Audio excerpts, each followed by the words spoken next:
Christophe Castaner, bonjour. Bonjour. Merci d'être avec nous. Vous êtes président du groupe La République En Marche à l'Assemblée nationale, député des Alpes de Haute-Provence. Revenons sur la déclaration assez solennelle hier soir d'Emmanuel Macron. Il avait perdu sa voix.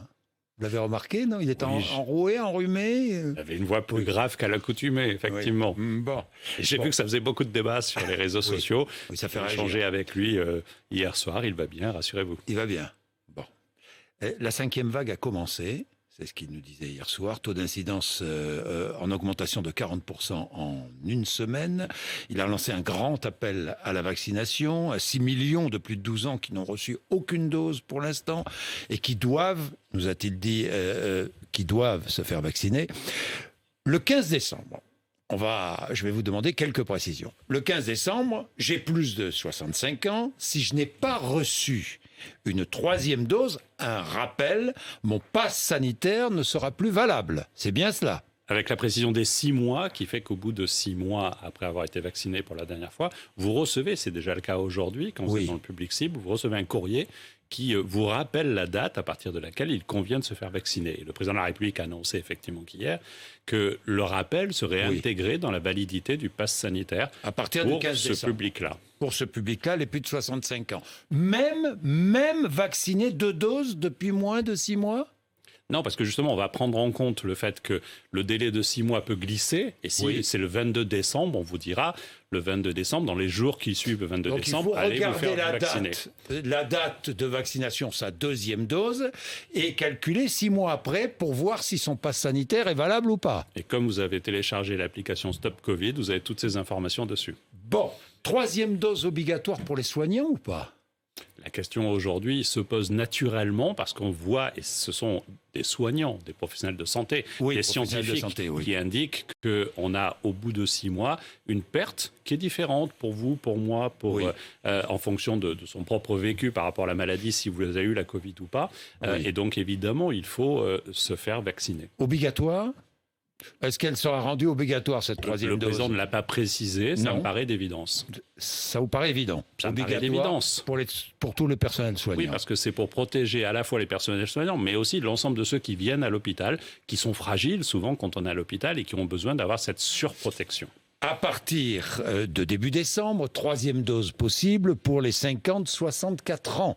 Nouvelle tranche d'âge. Là encore, est-ce que le pass sanitaire sera conditionné à la 3e dose? Ça n'est pas décidé pour le moment parce que le président l'a rappelé. On a sollicité les autorités sanitaires pour qu'elles nous donnent un éclairage. Elles ne l'ont pas encore fait sur ce public-là. Elles l'ont fait sur les plus de 65 ans parce qu'on voit qu'aujourd'hui, on a un retour dans les hôpitaux, dans les services d'urgence, de personnes qui n'étaient pas là parce qu'elles étaient très vaccinées et donc qui reviennent aujourd'hui. Ensuite, ce sont les autorités sanitaires qui nous donnent cet éclairage et la décision politique vient après. Bien, à partir de lundi prochain, port du masque obligatoire dans toutes les écoles. Les écoles, hein, pas les collèges-lycées. Les écoles. Bien. Les directeurs d'école, j'ai vu ça, j'ai vu la décision du Conseil constitutionnel, vous l'avez vu comme moi. Les directeurs d'école, les principaux de collège, les proviseurs de lycée ne pourront pas connaître le statut vaccinal des élèves. Vous le regrettez?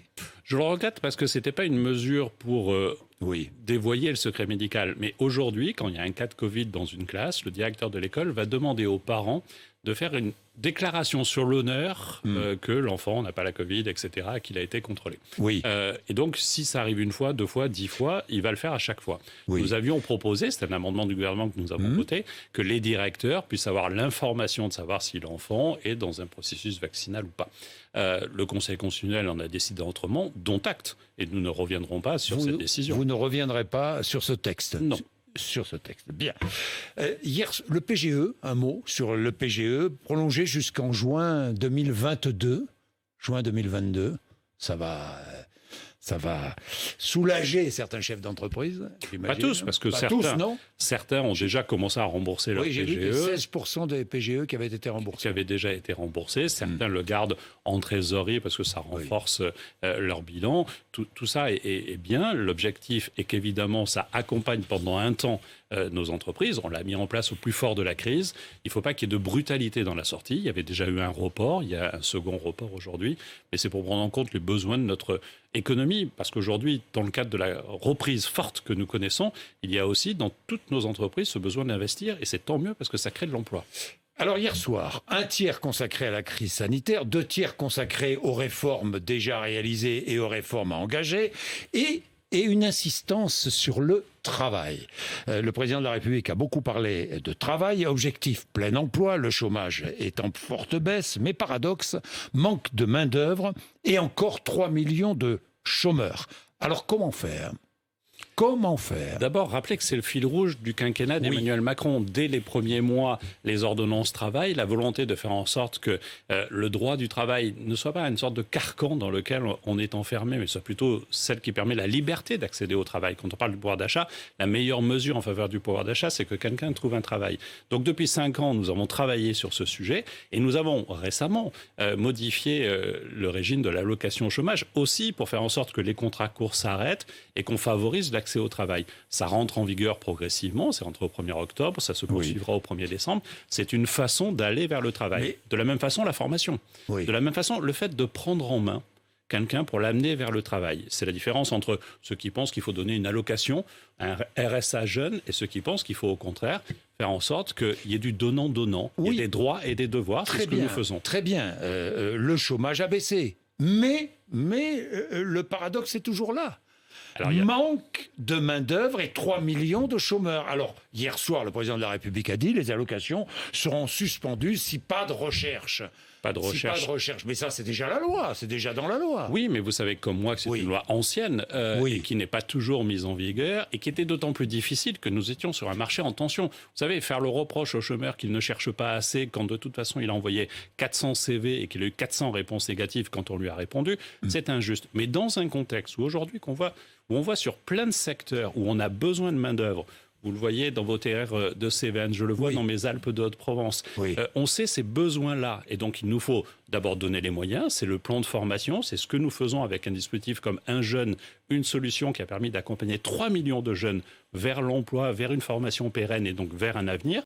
Et donc, ce qui compte pour nous aujourd'hui, c'est d'accompagner vers l'emploi et notamment partout où il y a des gisements d'emploi. Et ils sont nombreux aujourd'hui. C'est tant mieux, mais c'est insupportable. Quand moi, je me déplace et que je rencontre un chef d'entreprise qui me dit « J'ai 4 CDI ouverts dans de bonnes conditions de rémunération, je ne trouve personne. » Alors, est-ce qu'il faut relancer l'immigration qualifiée ? Je vous dis ça parce que le Conseil d'analyse économique, qui dépend de Matignon, le dit qu'on a besoin de cette immigration-là et propose même un système à point un peu. À point, comme en Grande-Bretagne ou comme au Canada. Alors, ce serait un bon système. Mais depuis 40-50 ans dans notre pays, on a besoin d'une immigration qui vient. Je suis d'une terre agricole et je sais aussi l'importance de la main-d'œuvre agricole, par exemple. Et quand j'étais ministre de l'Intérieur en charge de la gestion des entrées dans le pays pour le premier confinement, j'ai souvenir de ces difficultés générées par le blocage de nos frontières, notamment dans le monde agricole, où on a des récoltes qui étaient perdues. Donc oui, nous avons besoin, nous ne devons pas avoir peur d'une immigration qualifiés qui viennent pour renforcer notre capacité de faire. Et il ne faut pas avoir peur de l'immigration. D'abord, il y a celle qui est liée à l'éthique même de notre pays, celle de protéger les réfugiés. On a beaucoup parlé de l'Afghanistan, nous l'avons fait avec l'Afghanistan. Mais donc, c'est protéger les réfugiés, faire en sorte que les besoins soient renforcés par une immigration choisie et faire en sorte, enfin et surtout, que celles et ceux qui viennent en France et qui n'ont pas vocation à y rester ne restent pas dans notre pays. C'est un équilibre que nous devons trouver. Serait un bon système en France, applicable ou c'est pas notre culture, et je ne suis pas là, moi, pour décider ce qui est bon ou pas. C'est pas notre culture en France. Mais je crois qu'effectivement, il faut avoir un discours clair sur ce sujet. Nous ne devons pas aujourd'hui dire toute personne qui vient en France est la bienvenue, quelles que soient les conditions avec lesquelles il est arrivé en France, même si c'est de façon irrégulière. Ça n'est pas acceptable. Nous devons protéger ce que nous devons protéger, nous devons former ce que nous accueillons et mieux les intégrer, mais nous devons faire en sorte que, pour certains pays, quand j'ai été nommé ministre de l'Intérieur, les 2 premiers pays d'origine migratoire avec des demandes de statut de réfugié, c'était la Géorgie et l'Albanie. Ça n'était pas acceptable, parce que ce sont 2 pays d'origine sûre. Et c'était les 2 premiers pays de demande de protection. J'ai fait en sorte, en travaillant avec ces pays, qu'aujourd'hui, ce qui était le premier et le deuxième pays d'origine soit le 11e ou 12e aujourd'hui. Parce que nous avons organisé un système pour mettre un terme à ces flux migratoires qui n'avaient pas de sens en termes de protection. Mais s'il y a une personne parmi eux qui a besoin d'être protégée, nous devons la protéger. Mais est-ce que les menaces sur les visas, je pense à ce qui se passe avec l'Algérie, avec le Maroc, est-ce que ça marche ? Franchement, est-ce que ça marche ? Vous savez, c'est de la diplomatie. La diplomatie, c'est un temps long. Moi, j'ai utilisé aussi à Beauvau la menace sur les visas. Gérald Darmanin a raison de le faire. Quand un pays ne joue pas la coopération, il faut effectivement commencer par dire on va menacer les visas. Il y a même, on va menacer les visas diplomatiques, c'est-à-dire de celles et ceux qui prennent les décisions et qui ont l'habitude de voyager plus facilement. Il faut aussi oser poser ce problème-là. Il y a des résultats. Et le ministre de l'Intérieur a raison de le poser. Il y a des résultats. C'est assez récent comme dispositif. Il y en a eu quand ça a déjà été fait. Je ne doute pas que ça en aura. Bien, le travail, pouvoir d'achat, le pouvoir d'achat, 170 € de pouvoir d'achat en plus pour une personne au SMIC depuis 2017, dites-vous, ça c'est ce que vous dites. Mais dans la réalité... Ça a été confirmé. Oui, ça a été confirmé. Oui, non mais d'accord, mais enfin dans la réalité... Pourquoi, alors je vous pose la question, pourquoi tant de femmes et d'hommes ont-ils tant de difficultés à boucler la fin de mois ? Ont-ils tant de difficultés à ne pas être au rouge, en rouge, à la banque ? À la fois l'affirmation et la question est bonne. C'est-à-dire que, effectivement, aujourd'hui, un salarié au niveau du SMIC a connu une croissance de son pouvoir d'achat de 170 €. C'est énorme par rapport au SMIC. Mais la réalité, c'est qu'il était en galère. Déjà, il était au SMIC et qu'il reste en galère. Mais il est toujours en galère. Euros. Oui, je vous le confirme. Et donc, on ne va pas lui dire tu t'es trompé, tu as tort, tu t'es pas aperçu de l'augmentation du pouvoir d'achat. Mais nous le faisons, nous l'avons fait et nous devons continuer à le faire. Et nous devons faire en sorte que pour le pouvoir d'achat, la meilleure ressource, ce soit celle du travail. Quand vous trouvez un travail, condition d'être bien payé. La question, oui, et de ne pas être en contrat précaire. Alors nous luttons aussi, et la réforme de l'allocation chômage, c'est pour lutter contre l'explosion qu'on a connue dans notre pays des contrats précaires. Et aujourd'hui, les tensions qui existent sur le marché du travail font que les employeurs eux-mêmes, et j'ai entendu le président du MEDEF le confirmer, devront aussi revaloriser les salaires. Dans la restauration, dans les bars, par exemple, qui sont des sujets de tension en matière d'emploi, aujourd'hui, les offres s'améliorent. J'étais à Bordeaux il y a quelques jours, j'ai rencontré un restaurateur qui me disait les propositions qu'il était amené à faire. Il y a une vraie valorisation. Je serai à Lille tout à l'heure, dans le cadre d'un tour de France territorial que je fais, aussi sur ces questions d'emploi, et je ne doute pas que j'entendrai cela. Mais j'entendrai aussi des chefs d'entreprise me disant « Moi, j'en ai marre d'avoir des gens qui viennent pour recharger ». C'est-à-dire recharger des droits au chômage. Et c'est aussi pour cela que nous faisons en sorte de réformer l'allocation chômage. La réforme des retraites, il n'y en aura pas avant la fin du quinquennat, pas de relance de la réforme, des décisions seront claires, des décisions claires seront prises dès 2022, a dit hier soir le président de la République. Alors, il faudra travailler plus longtemps, il l'a dit. Mais 64 ans. Vous savez, je pense que dans notre société, y compris avec le régime et le modèle social que nous avons, il n'y a qu'une seule source de financement. Alors certains vont nous dire qu'il faut taxer les riches, c'est très bien, mais ça n'a pas de sens. C'est le travail que produit notre pays. Et donc, effectivement, il faudra travailler plus dans notre pays. Et quand vous avez un vieillissement de la population... l'âge légal de départ à la retraite. Le président l'a mis clairement et sans... Il l'a dit clairement hier soir. Il l'a dit clairement sur ce sujet et nous devrons travailler. La campagne présidentielle nous servira 64 ans. Et nous donnera un mandat clair sur ce sujet. Le président n'a pas annoncé d'âge spécifique, mais... Il faut regarder ce qui se passe dans d'autres pays. Nous avons des pays voisins où l'âge de départ à la retraite est à 67 ans.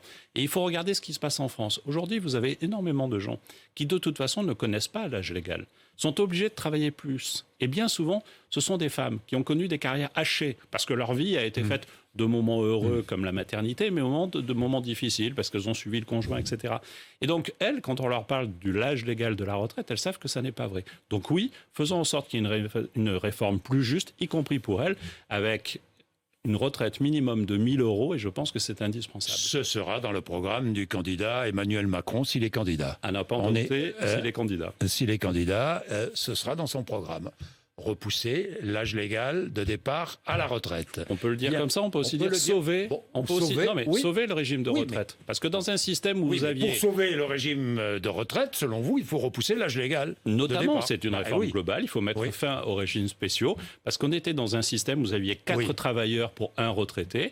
Et nous serons bientôt dans un système où il y aura moins de 2 travailleurs. C'est déjà le cas pour 1 retraité. Et donc, nous devons sauver le régime de retraite. Sur le nucléaire, une question que je me pose. La France va construire de nouveaux réacteurs nucléaires, nous a dit le président de la République hier soir. Oui, mais il y a un objectif qui est de 50% d'électricité d'origine nucléaire en 2035. Alors, n'y a-t-il pas un paradoxe? Non, parce que... C'est-à-dire qu'on va construire de nouveaux réacteurs et on va baisser l'électricité d'origine nucléaire. Notre objectif, c'est quoi? C'est que la France se réindustrialise. Pour se réindustrialiser, la France a besoin d'énergie. Et donc, et c'est RTE qui vient de présenter des scénarios jusqu'en 2050, nous voyons qu'on a un besoin d'électricité plus important.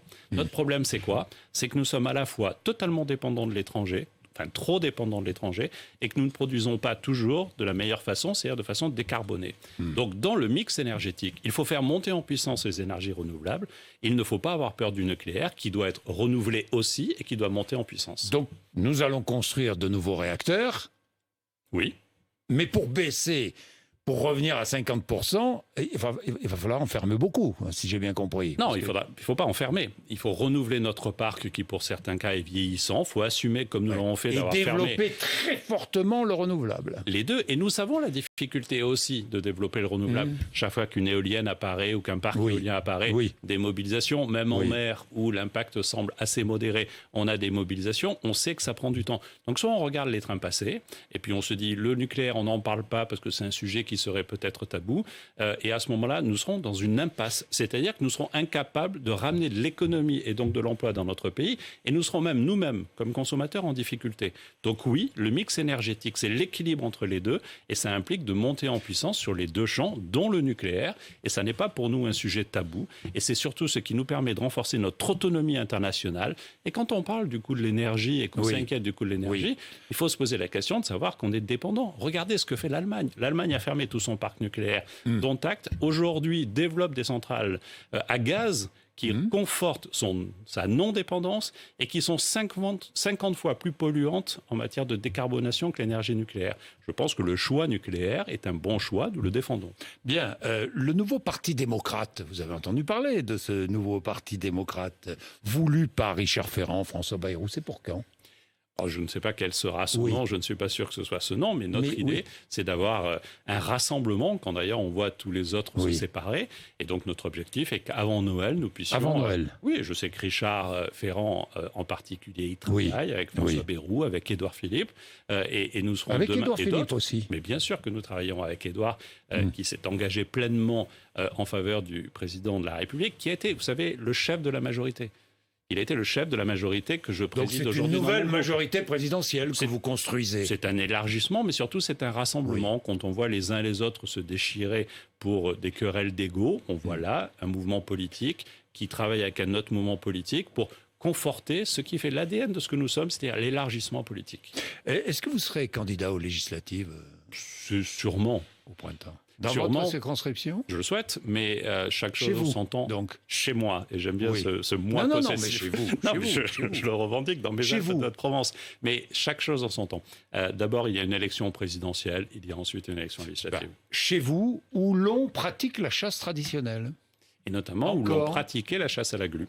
La chasse à la glu. Qui n'est plus autorisée aujourd'hui. J'ai de nombreux amis qui m'ont enguirlandé sur ce sujet, mais nous avons un problème, c'est que la chasse à la glu, qui concerne assez peu de grives qui sont piégées, n'est pas une chasse sélective. C'est-à-dire que d'ailleurs, on ne chasse pas la glu. On attrape des grives pour en faire des appelants, pour ensuite chasser la grive.